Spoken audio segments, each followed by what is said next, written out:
Tears of the Kingdom is a clear step up from Breath of the Wild, and the dungeons are no exception. Each one feels much more unique and distinctive from Breath of the Wild's divine beasts. They aren't quite at the level of previous Zelda games, but they're good in their own way. But which is the best? Without further ado, here is my Tears of the Kingdom dungeon ranking. The worst dungeon is the Water Temple.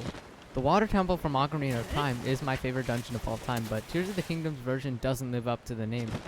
The only good part about this dungeon is the music, which I must admit is really nice, and it's my favorite dungeon music. But other than that, there is nothing to this place. The low gravity gimmick is neat at first, but it quickly gets annoying. The puzzles are overly simplistic. They're more simple than any other dungeon in this game, which doesn't really make much sense at all, considering that this isn't what the game pushes you to do first. Sidon's ability is completely useless, like it genuinely has no purpose at all. And why is a water-based temple in the sky? It should have been in a lake or something. Muktarok is a trash fight as well, just pointlessly frustrating. This dungeon is just really weird. It's pitifully easy, simple, and but also annoying, thanks to the low gravity. It's also way too short. I probably completed it in like 25 minutes. Easily the worst dungeon in this game.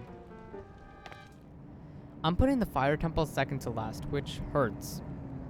This might be a bit hard to explain, but it kind of falls into an uncanny valley sort of dungeon. I don't know. It gets so close to being a traditional Zelda dungeon that it ends up falling in some weird middle ground between a linear dungeon and an open-ended dungeon. It feels awkward and clunky. But first I should talk about the atmosphere, which is cool. It's in the depths, which is rather unique, and the architecture and general feel is very imposing.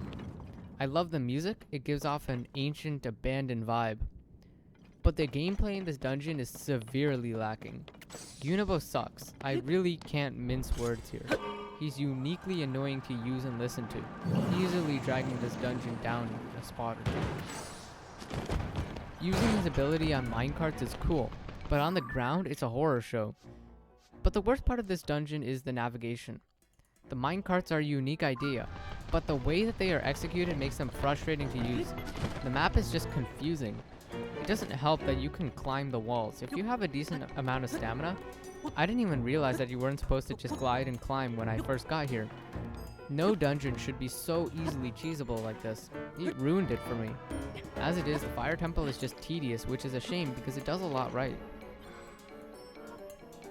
The Wind Temple is a great starter dungeon.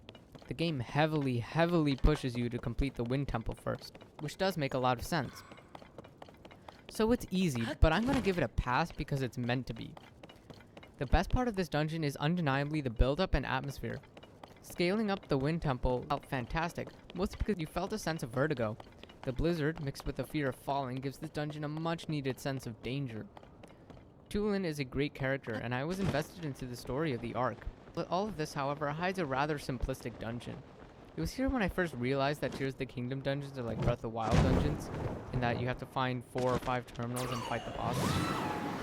I mean, that's really disappointing, but it's not like the Wind Temple is bad. Far from it. It's simple and easy, and the terminal trick really doesn't work. The atmosphere and general charm of the Wind Temple make me overlook many of its flaws. Even though it's a simplistic dungeon, it's a first dungeon, so it really sets the tone, which it does a great job in that regard, so I'm going to give it 3rd place.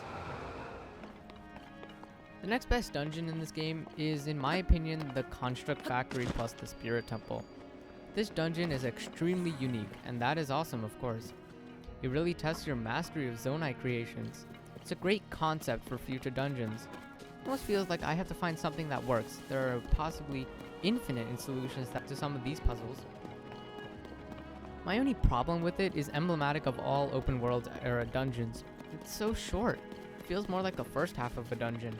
The walk with Minoru to the Spirit Temple could have fulfilled this gap, but it's way too simple to be dungeon-esque.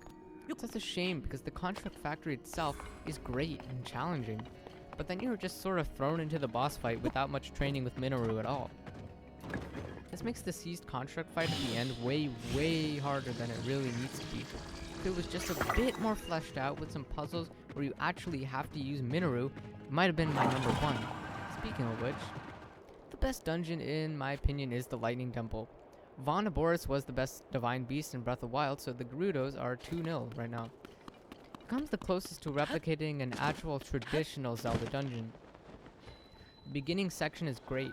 The traps make me feel like I'm exploring a dangerous ancient tomb or something. It has an interesting mechanic of having to proceed and deactivate the traps one by one. Ascent breaks the lightning temple a lot more than the other dungeons, which isn't great.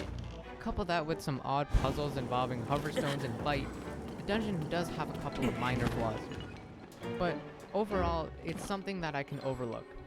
But using the lightning temple as a template, something that I would like to see in future games is dungeon items.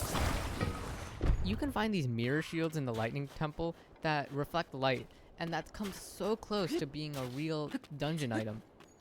If it's just a bit more fleshed out, it could be a really nice concept and bridge the gap between older Zelda games and newer Zelda games. But, oh well. On the whole, it was an extremely enjoyable dungeon with great puzzles and atmosphere. I might have some minor problems, but they aren't enough for me to dislike this dungeon at all. It's the closest we've gotten to a traditional Zelda dungeon in a few years, and it's easily one of the best experiences I had in this game. So there you have it. That's my ranking of Tears of the Kingdom's dungeons. But what do you think? Let me know in the comments. As always, if you enjoyed this video, consider liking and subscribing. Thanks, and I'll see you in the next one.